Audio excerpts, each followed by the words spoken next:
전 세계 저명 인사들이 모이는 오프라인 모임, 월드 인사이트 클럽. 그곳에서 자신이 왕실 출신이라며 한국을 중국과 함께 하루 만에 제압할 수 있다고 주장하는 태국 청년이 등장합니다. 이를 지켜보던 연로한 노신사가 조용히 입을 여는데요. 과연 세계 각국의 인사들이 모인 자리에서 어떤 일이 벌어졌던 걸까요? 안녕하세요. 저는 미국 출신 프리랜서 외교기자 제시카 앤드류입니다. 기자에게 가장 중요한 건 정보력이라 생각하기에 저는 세계 각국의 외교 관계자들과 교류할 수 있는 월드 인사이트 클럽 정기 모임에 꾸준히 참석하고 있습니다. 지난 금요일 저녁 언제나처럼 클럽 모임에 참석했는데요. 국제 정세를 논하는 자리인 만큼 분위기는 늘 엄숙한 편입니다. 특히 최근처럼 혼란한 시기엔 더욱 그렇죠. 그런데 이번에는 새로운 인물의 등장으로 분위기가 조금 누그러졌습니다. 7개월 만에 새로 가입한 동남아 출신의 멤버였죠. 아시아권에서는 한국, 중국, 일본 출신이 줄을 이루고 있어서 태국인의 등장은 이례적이었습니다. 그는 자신을 리차쿤 호라웨차쿤이라 소개했고 태국 왕실과 친척 관계라고 밝혔습니다. 평범한 출신이었다면 이만큼 주목받지 못했겠지만 왕실과 연이 있다는 말에 사람들의 관심이 집중됐죠. 태국 왕실은 정치적 상황과 관계없이 강한 상징성과 권위를 유지해왔고 국민의 충성도 역시 높은 것으로 알려져 있습니다. 이런 배경 속에서 리차쿤과 친분을 쌓으려는 이들이 자연스레 몰려들었던 겁니다. 하지만 저는 워낙 신중한 성격이라 리차쿤이라는 인물을 좀 더 지켜볼 필요가 있다고 느꼈습니다. 보통 클럽에 새로운 인물이 들어오면 사전 공지가 있기 마련인데 그는 중국인 멤버 즈강이 단독으로 데려온 인물이었습니다. 사실 즈강조차 저는 늘 경계하고 있던 인물인데 다소 국수주의적인 성향을 보이며 중국 관련 이슈에 지나치게 민감하고 때로는 공격적인 태도를 보였기 때문입니다. 그래서 두 사람을 멀찍이서 지켜보던 중 리차쿤이 먼저 저에게 다가왔습니다. 안녕하세요. 제시카 씨, 외교 전문 기자 맞으시죠? 그가 건넨 첫 인사였죠. 하지만 처음 만났다면 자기소개부터 하는 게 기본일 텐데 그는 마치 제가 그를 당연히 알고 있을 거라는 듯 익숙하게 다가왔습니다.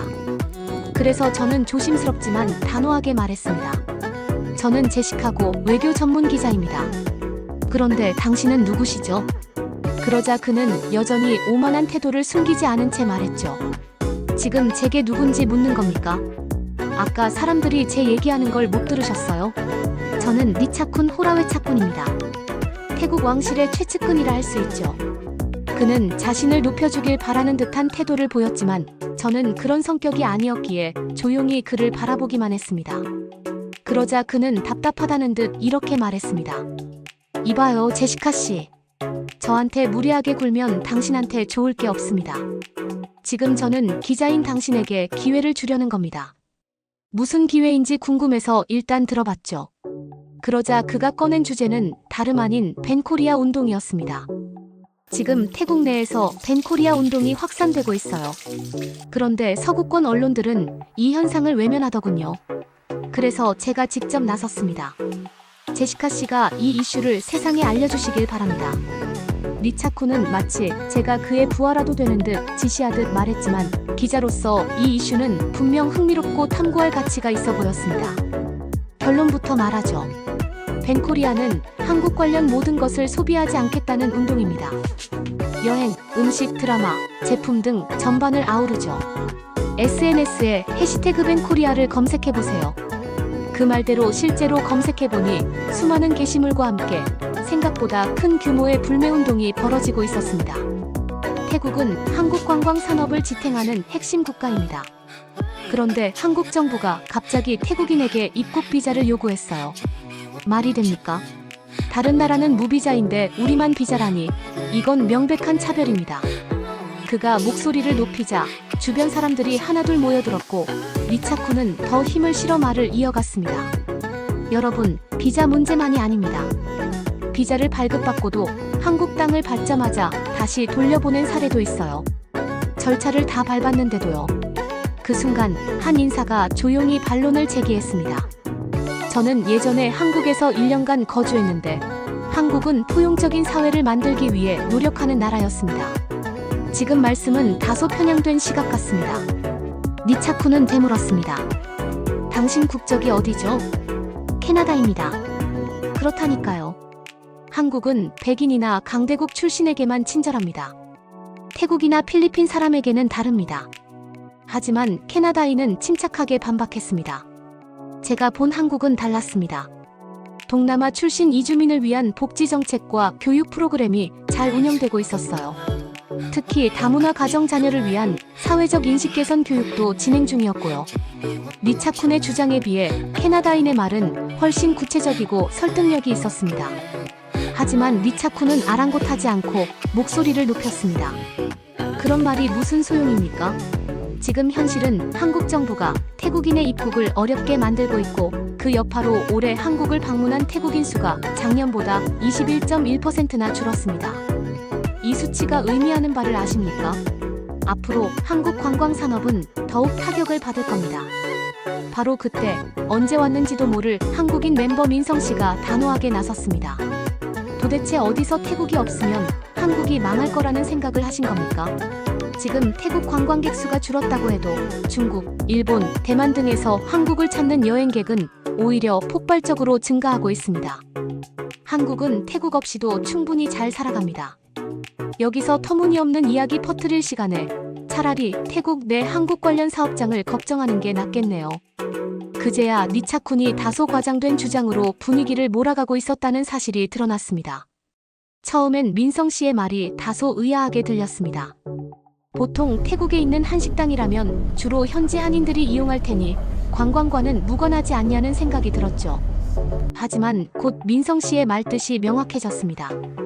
태국이 한국을 가장 많이 방문하는 나라라는 사실은 그만큼 한국 문화에 대한 관심도 깊다는 뜻입니다.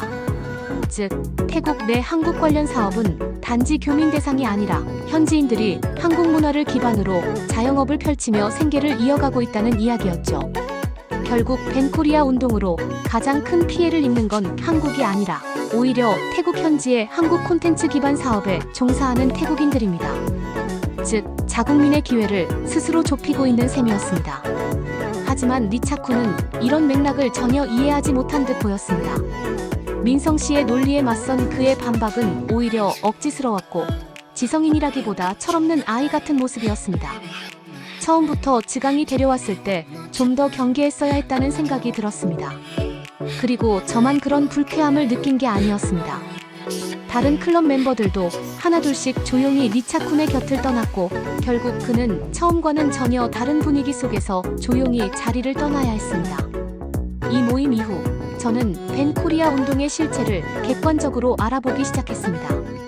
그런데 조사하면 할수록 리차쿤의 주장은 편향되어 있다는 확신이 들었습니다.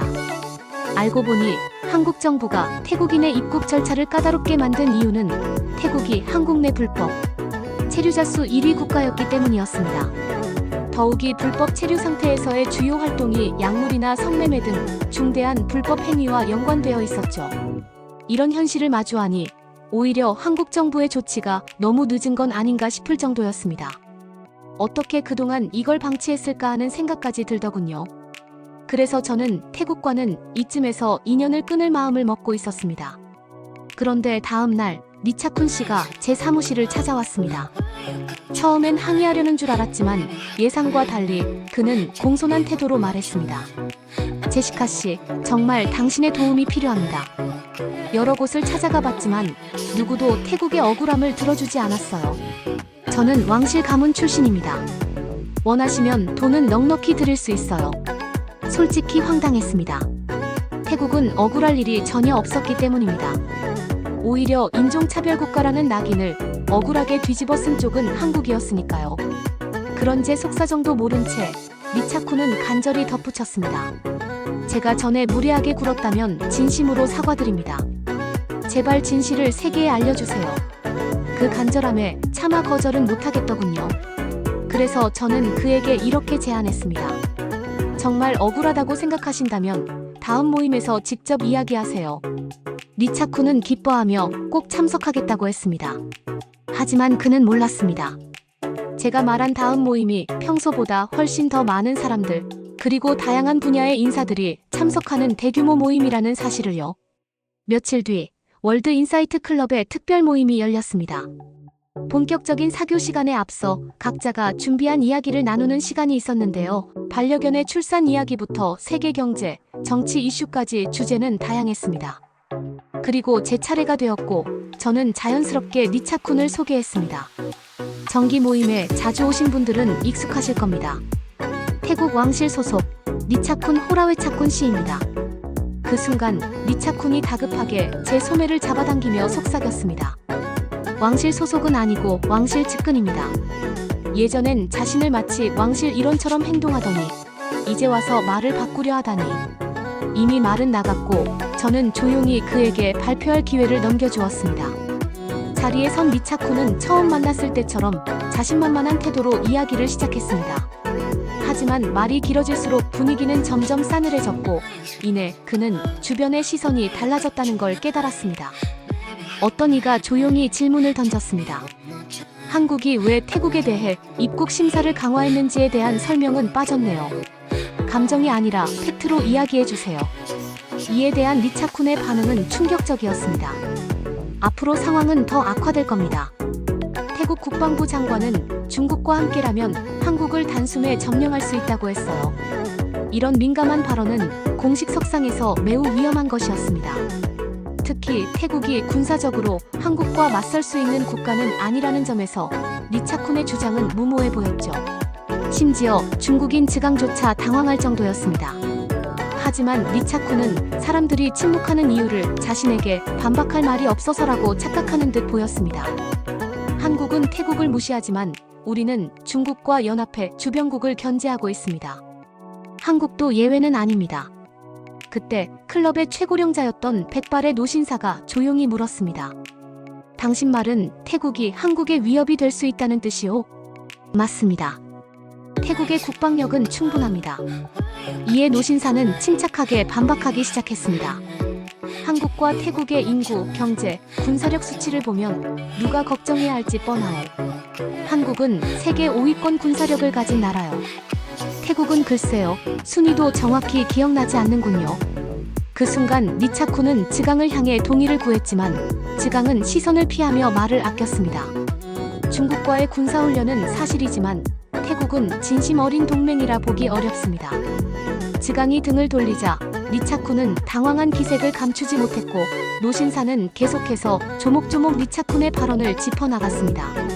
그분은 과거 미군 고위 간부 출신으로 한국에서의 근무 경험을 바탕으로 미 국방부 자문위원까지 지낸 인물이었습니다. 그 자리에서 군사력에 대해 그보다 더 깊이 아는 이는 없었죠. 노신사는 말했습니다. 한국은 과거 식민 지배와 전쟁의 고통을 겪었지만 지금은 강력한 국방력과 미국과의 신뢰 있는 동맹을 바탕으로 단단히 일어선 나라요. 태국처럼 여러 나라 사이에서 눈치 보며 외교하는 나라와는 본질적으로 다릅니다. 그리고 당신의 친구인 중국인조차 당신의 주장을 부정하고 있는데 여전히 자신이 옳다고 믿소.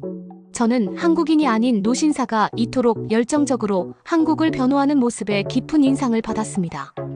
단순한 호의 그 이상으로 한국에 대한 확고한 신뢰와 존경심이 느껴졌기 때문입니다. 그래서 조심스럽게 왜 그렇게까지 한국을 지지하는지 여쭈었습니다. 노신사는 잠시 침묵하더니 조용히 말문을 열었습니다. 나는 군인이었소. 전쟁의 참혹함을 누구보다 잘 알지. 조국을 위해 싸웠지만 그 기억은 쉽게 사라지지 않소. 그런데 아까 청년처럼 전쟁과 침략을 아무렇지 않게 말하는 사람을 보면 분노를 느껴요. 나는 그런 태도를 경계합니다. 그리고 한국은 내가 진심으로 존경하는 나라요. 그래서 한국의 입장을 말하지 않을 수 없었소. 그의 말은 제게 깊은 울림을 주었습니다. 전장을 누비니가 존경이라는 단어로 표현할 만큼 한국을 높게 평가하다니. 저도 그 이유가 궁금해졌습니다. 노신사는 한국과의 첫 만남을 회상했습니다. 내가 처음 한국에 갔을 땐 군사력이라고 부를 것도 없었소. 미국의 도움이 절실했지. 솔직히 당시엔 기대도 크지 않았소. 하지만 몇 년 뒤 다시 찾은 한국은 완전히 다른 나라가 되어 있었소. 눈부신 속도로 발전해 있었지. 그 변화 속에는 한국의 국방 현대화와 첨단 무기 개발도 포함되어 있었습니다. 한국은 독자적인 무기 기술과 국방력을 키우며 미래 전장에 대비해 왔고 그 결과는 이미 세계적으로 인정받고 있습니다. 솔직히 말해 한국과 태국이 전면전을 벌일 경우 결과는 명확합니다. 현재 전력만 놓고 보더라도 태국은 한국군에 의해 단시간에 무력화될 가능성이 큽니다. 중국의 개입 가능성에 대해서도 대부분의 전문가들은 부정적입니다. 중국과 태국은 겉으로는 우호 관계지만 한국과 미국처럼 실질적이고 굳건한 동맹은 아니기 때문이죠. 실제 위기 상황이 닥쳤을 때 중국이 리스크를 감수하면서까지 군사적으로 개입할 가능성은 매우 낮습니다. 무엇보다 리차쿤은 간과하고 있었죠. 한국이 미국과 손을 맞잡는 순간 그 어떤 국가도 쉽게 움직일 수 없다는 사실을요. 한국과 미국은 각각 50의 힘을 더해 100의 시너지를 내는 강력한 동맹입니다. 반면 중국과 태국은 50대 10에 불과한 불균형한 조합일 뿐이죠. 저는 전쟁이나 군사, 국방 분야에 대해 잘 알지 못하는 사람이라 그동안은 깊이 있는 지식이 없었습니다. 그런데 이번 일을 계기로 한국이라는 나라를 새롭게 바라보게 되었어요. 태국에서 시작된 벤코리아 운동이 이토록 큰 파장을 일으킬 줄은 정말 몰랐습니다. 그 일을 계기로 저는 한국인 멤버인 민성 씨를 다시 찾아갔습니다. 민성 씨는 그 모든 상황을 조용히 지켜보고 있었죠. 저는 혹시나 기분이 상했을까봐 조심스레 눈치를 봤습니다. 저였다면 노발대발했을지도 몰라요. 단순한 무례를 넘어 명백한 유언비어였으니까요. 지금 이곳이 비교적 이성적인 분위기였기에 큰 문제 없이 지나갔지만 다른 상황이었다면 니차쿤의 말에 휘둘렸을 사람들도 분명 있었을 겁니다. 그런데 민성 씨는 니차쿤의 말에 전혀 동요하지 않았습니다. 민성 씨, 화 안 나세요? 저건 말도 안 되는 헛소리잖아요. 제가 그렇게 묻자 민성 씨는 미소를 지으며 담담하게 말했습니다. 네, 말도 안 되는 헛소리죠. 그 순간 민성 씨의 얼굴에서 진정한 여유와 자신감이 느껴졌어요. 아, 이게 바로 강자의 태도구나 싶었죠. 비슷한 수준의 나라끼리라면 충돌이 있을 수도 있겠지만 한국과 태국은 기본적으로 수준 차이가 너무 크잖아요. 생각을 조금만 해보면 한국과 태국의 차이를 알 수 있을 텐데 그걸 모르는 사람은 정작 태국 사람들 뿐이죠. 민성 씨는 굳이 대응할 필요조차 없다고 생각했던 거였습니다. 가만히 있어도 나서서 싸워주는 분들이 계셔서 오히려 감사할 따름이죠. 가서 인사라도 드려야겠네요. 그렇게 말한 민성 씨는 노신사에게 다가가 정중하게 고개를 숙이며 인사를 건넸습니다. 그 모습은 진정한 강자의 품격을 보여주는 듯했죠. 그의 뒷모습을 한참이나 바라보다가 문득 니차쿤이 생각났습니다. 주위를 둘러보니 그는 구석진 곳에서 즈강과 말다툼을 벌이고 있었어요. 몰래 다가가 그들의 대화를 들었는데 정말 코미디도 이런 코미디가 없었습니다. 이봐, 즈강. 당신은 내 편을 들어줬어야지. 어떻게 나를 저기에 혼자 밀어넣고 당신은 아무 일도 모르는 척할 수 있어? 뭐라고? 내가 언제 당신더러 그런 말 하랬어? 뭐? 중국과 태국이 가족같이 가깝다고. 어디서 중국을 팔고 있어? 중국 놈들은 믿을 게 못 된다더니 진짜 그 말이 맞았군. 웃기고 있네. 너야말로 왕족이라고 떠들더니 다 거짓말이잖아. 내가 그걸 모를 줄 알았어? 이건 충격이었어요. 그토록 왕족이라며 사람들에게 으스대던 니차쿤이 실제로는 왕족과 아무런 관련이 없는 사람이었다니.